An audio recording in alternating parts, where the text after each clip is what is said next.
We are at Newman Outdoor Field today. It's the RedHawks Christmas open house going on, and they're registering for prizes, and there's a whole bunch of stuff that's happening here. They're feeding you, and my dear friend, we call each other BFFs, Chris Coste, World Series champion, Red Hawk. I was going to say Ring of Honor. I guess we haven't put any rings up yet, but eventually would be a Ring of Honor. How you doing, Coaster? Great, Jack. Always great talking with you, especially revolving around baseball. And think back to my American Legion days when we first met. Who'd have thought that 30-some years now we're celebrating 25 years of RedHawks baseball? So, I mean, really, right? It's amazing. When you were in high school, and I was young once, calling a Legion game, going, "Boy, this kid can hit." And you were still working at Q98. I was back. Yeah, I was back at like the old channel there, doing rock radio, and I see that we're in a room now, and you're represented here. Zach Penpraise, I just mentioned Zach. There's a jersey behind us over there, and does it come flushing back, or are you one of those athletes and pros that don't want to see that just yet? You're not that far removed from playing, so you don't really want to see the history yet. No, I love seeing the nostalgia of RedHawks baseball or Major League Baseball. It's like when I look back to 1996, 97, 98, 99, the 4 years I played, I look at the names of like Chad Akers and John Inada. I know this is hard to believe, but I put them at the same level as Chase Utley and Jimmy Rollins and Cole Hamels. Obviously, the world doesn't know them as much as, like a Major League superstar. But for me, when I played, Darryl Motley was essentially Chase Utley to me. Johnny Knott. I mean, if you're a fan in 1996 and the way Radio Rick would announce his name and the fans would get into it and all that stuff, it's pretty incredible to think back in those days. Once again, Johnny Knott, Chad Akers, the list goes on. Justin Fletchock. The names, I remember just fighting to try to get on the team in 1996. Right. I remember the first day when I was signed and I wasn't supposed to make the team. I was basically on this version of the show with Roger Degerman in those days. Right. And I drove around my job. I drove around and delivered computers all day, and I listened to the Roger Degerman, that show, every day. And so when I was on that show, I felt like a superstar. And now here we are, you and me talking. Here we are. But I mean, so it was like, you look at how far we've all come since then. It's pretty amazing how far RedHawks baseball has come, and couldn't be happier to be a part of the team again the last 2 seasons and moving forward. It's I think we always knew that I was going to be back in a RedHawks uniform at some point in some regard. So it's being here, this coming up here for the 25th season, it's definitely a great thing. We are broadcasting live from Newman Outdoor Field, and we'll have you, and you might almost have to eat that mic a little bit more, Chris, because people want to hear you on that. Chad will do that for you, too. Just put it in there. Matt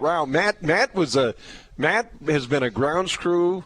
You've been on the grounds crew. You have been a season ticket holder as a small child with your parents, and now you're the general manager of this team. There's a lot of full circles going on around here, but yeah, I mean, I have vivid memories of opening day at Jack Williams. Yeah, a lot of people that could be a little trivia question. It wasn't, and Newman wasn't Newman then either. No, but I mean the nest at that point, and looking back at watching Coste play at that point, I was a catcher. I'm watching this guy going, well, maybe if I do that, and knowing it's eventually going to lead into post 2 baseball, and it's a really weird full circle sort of situation this year. It's great, Chris Coste. It is strange, and it shouldn't be strange. We, on a weekly basis, we shouldn't be shocked. I'm from Williston, North Dakota. Phil Jackson was from Williston, and I didn't really appreciate that until, he was coaching Michael Jordan, and like a bell went off going, this guy grew up in the same little town in North Dakota and didn't really, look back at it. You can look at Lute Olson and Dale Brown and all these names that have gotten. So we've had these.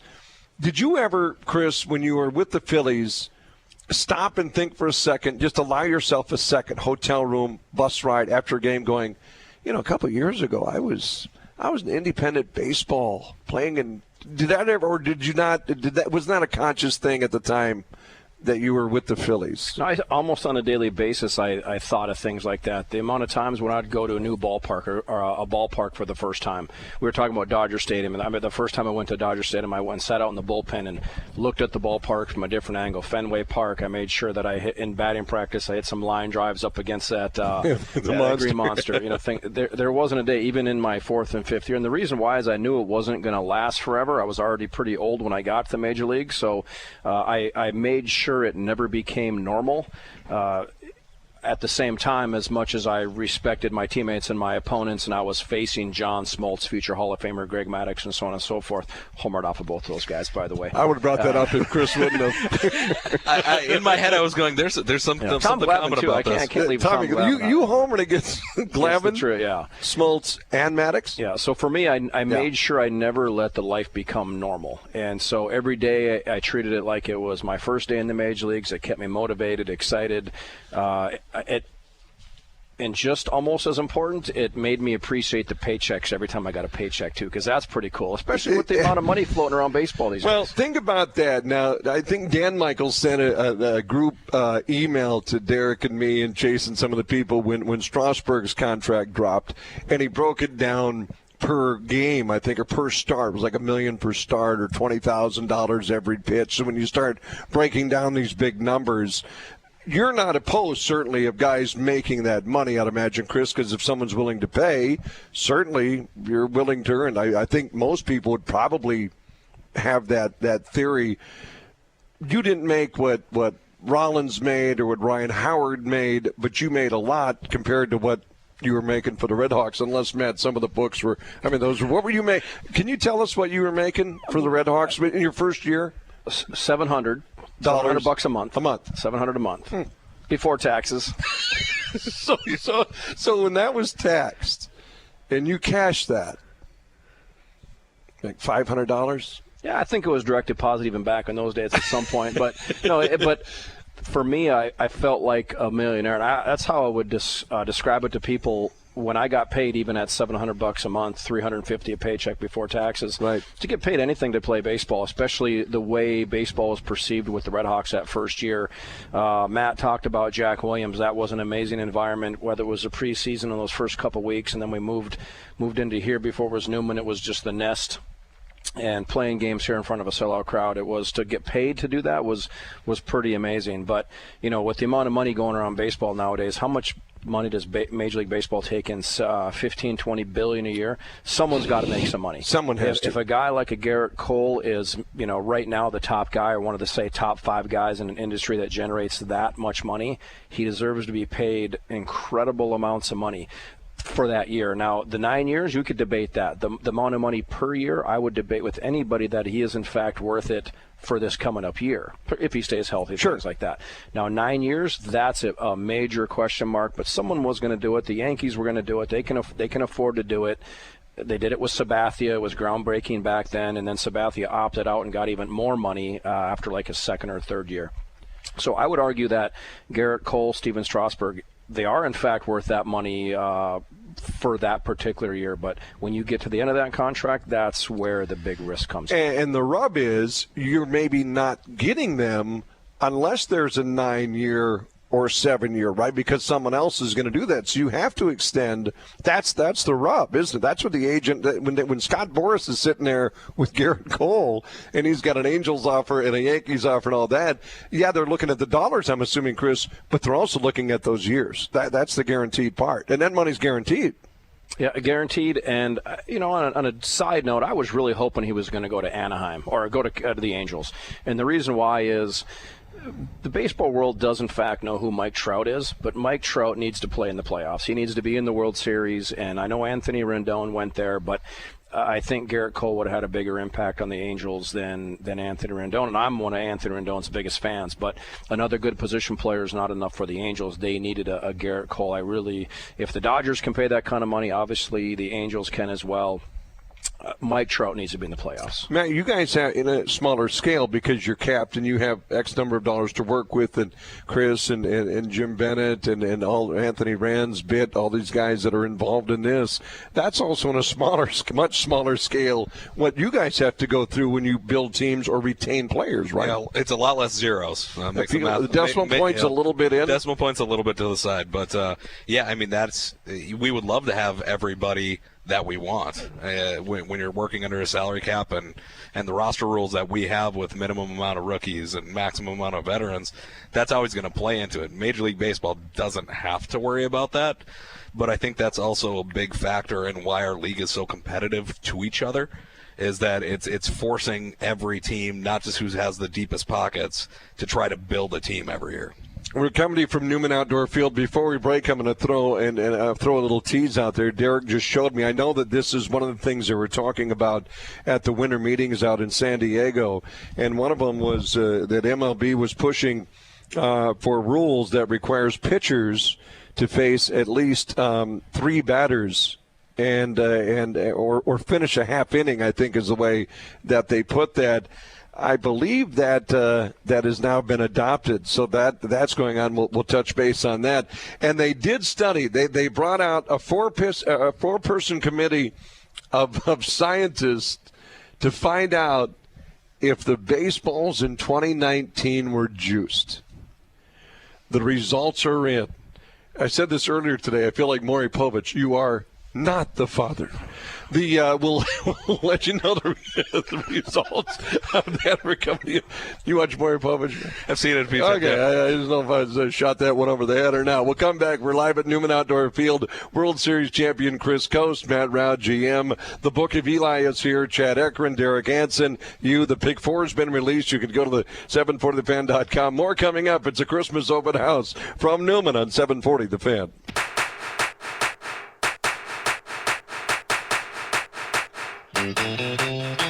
Jack Michael Show today, coming to you from Newman Outdoor Field. This is the home away from home. They're feeding you today, and they'll be open till 6 tonight. It's the RedHawks Christmas Open House. You can stop by and get those flex packs. In fact, you can get a free $10 RedHawks gift certificate with every $100 purchase of flex packs or home opener tickets. If you're hurrying now, you can get Chris Coste's autograph. Are you charging for those, or are you going to be okay if that? Yeah, they're free of charge for the RedHawks. When I'm in Philadelphia, they're like $12 to $15 each. It's amazing. They are 12 to it's all location. We're like a pinochle club in a local. Sitting about hanging out here, Chad Eckren, Eli here. It's just great because everybody here just reminds you of summer. Derek, before the break, I'd mentioned at Major League Baseball, and I know there were a couple things on the docket for the winter meetings. One was. Were the Houston Astros, a former team of yours, Chris, stealing signs, and not that that's a bad thing at all in baseball, as you probably, it's been going on since, forever, but in the way that they were doing it, using technology and then signaling through some type of banging on a can or what have you about location or off speed or fastball. And I don't think that, Derek, we haven't seen the results in that, but we have seen the results on whether the baseballs were juiced in 2019. Derek, could you read the final results? A study commissioned by Major League Baseball maintains that the baseballs weren't juiced during the record-setting 2019 regular season. The father. You are not the father, no. Luke, I am your father. They were just flying farther. They're just flying farther. Chris, 4 scientists said they're just flying farther.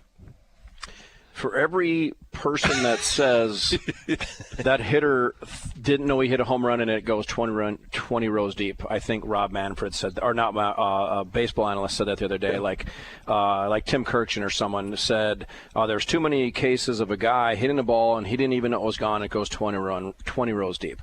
I would say for every one of those, there was a guy who thought he hit it 20 rows deep, and it didn't even get to the warning track. Eddie Rosario was like 10 of them. Yeah. So that's a good point. So I think it evens out. I remember the home run derby with Juan Gonzalez. There's a famous line from Bob Costas. The balls are juiced and the players are juiced too. Remember that line? I remember that line. So we're talking back to the early 90s. There has not been a year in baseball where people haven't been screaming the ball's juiced. It's been every, this time around, literally, and I don't use literally right. Very lightly. I know you don't. Literally every year, the ball's juiced. This year, we heard because we started hearing the seam explanation. Wasn't it the seam explanation? Seams are tight, the right? seams. And I can believe some of that. And the reason why I say it, because as a college coach, our conference switched baseballs about 3 or 4 years ago from a Rawlings to a Wilson. The Wilson ball was the same size ball. The seams were noticeably smaller, and the power numbers throughout our conference for that 2-year period went through the roof. We led the nation in slugging that particular year. We're talking about resistance here, right? Right, and the St. John's coach had a study done on the balls. They went, I think, like 7 or 8% further, which doesn't sound like a lot, but it's significant in baseball. So think about for every 300 feet, you get an extra 21 feet. So if the seams are, in fact, a little bit lower, it will create the ball to go a little bit further, a little bit tighter, less drag, less things drag. like that. And also we found when we used a lower seam ball was the ball tended to move. You'd think a higher seam ball, the ball would move more, sure. But it allows a pitcher to get a better grip with higher seams. But the ball, if you know how to control the ball, a good changeup, a nasty breaking ball, things like that, the lower seam tended to move more for pitchers if you knew how to pitch. Is baseball? Everybody okay with baseball? The Houston Astro thing, I think, raised a potential alarming. That potentially was not integrity shattering for the game, because baseball survives strikes and scandals, and it's going to bounce. Baseball's going. When the results of that officially come out, please have me back, because I'll have a million thoughts. But I'll save it for when, because I don't want to make any major comments until we have the exact results. Here's what they were or were not doing.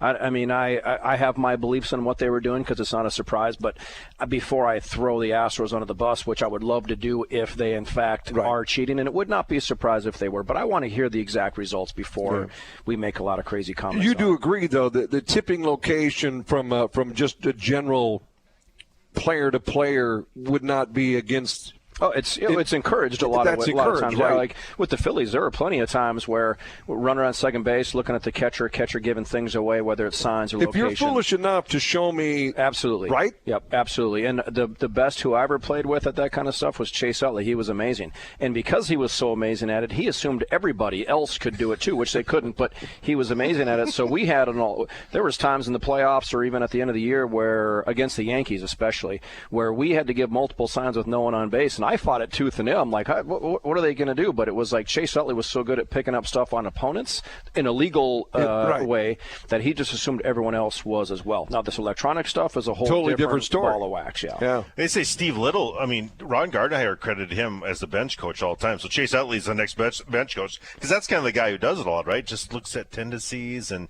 that's kind of their job sometimes. Or Yep, and you can pick things up on video. Like, nobody watched more video than Chase Utley, but the amount of times where the camera would kind of creep into the dugout and he'd be up against that bat rack just staring out like in this glazed look out at the pitcher, and he was studying for any little edge that he could get in a legal way. And he'd watch video too, like not live video, but like highlights, or if John Smoltz was tipping a pitch, Chase Utley was going to find it before the first inning ended. When you homered off Smoltz, did you know the pitch that was coming? No, it was a guess, but you still got to hit it.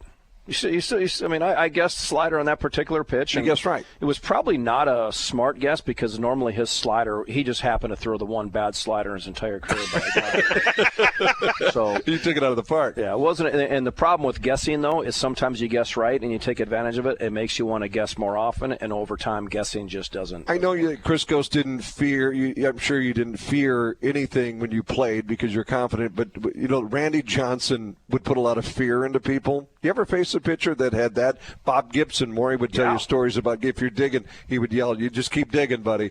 If you're digging in at home plate. Did you fear anybody in that vein? Not in the major leagues. The only time I was ever like that way when I stepped to the plate was right out here in 2008 against Isla Borders when she pitched for Duluth. 60 Minutes was in the stands, and 5 weeks later I'm watching myself on Sunday at 7 p.m. striking out to a girl. It was great. That's right. Boy, you talk about the history. Next year is 25th anniversary for RedHawks. Derek, you remember that whole that was a wild scene that transcended just a baseball game. I remember being in Duluth before you guys took the field and walking in kind of the back area, that Wade Stadium, and Isla was there pacing because she couldn't dress.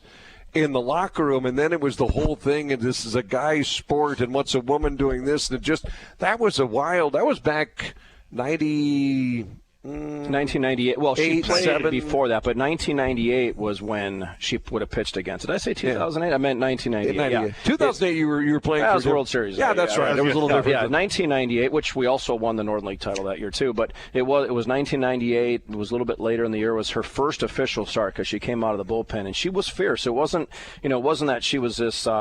Obviously big, physically imposing figure, but she was incredibly competitive and to be honest with you, if there was someone that was going to strike out to a girl and could handle it, it was me. Right. And I'm striking out twice actually. But so I was fine with it, but at the same time I didn't want to because I knew the striking out to a girl wasn't the issue. It was knowing that it was going to be on 60 Minutes, and those days one of the highest rated shows on a Sunday night. Well, and I remember talking to Knott after that. I think he did too. And she found a few guys, and a lot of guys were topping balls over that were out in front. But it goes to, and I thought about this a lot when Rick Anderson took over as pitching coach for the Twins, and they were changing speeds all the time. And you talk about Radke and Santana, I mean that's what they were all about. And you talk about guessing, everyone was guessing speeds then, and that's what she was, right? I mean you're going from normally seeing at the low end 79 to the high end 95, and then all of a sudden you throw a 63 in there and you're trying to get that timing down. To Derek's question, would you rather face Randy Johnson 11 times in a season or Greg Maddux once? I would rather face Greg Maddux. I thought you'd say the more I see Randy Johnson. No, the way that Greg Maddux pitched was kind of benefited me. Same with like a Tom Glavine. The Randy Johnsons, the long arm, throw hard, a little bit conveniently wild. When he was younger, he was really wild. As he got better, Cy Young stuff, he had more control, but he was still conveniently wild. I struggle with guys like that. But the Greg Madduxes that I knew were going to be around the strike zone. Now, the Greg Maddux who got 8 inches off the plate, I didn't want to face that guy. You're down 0-2. You are now struck out.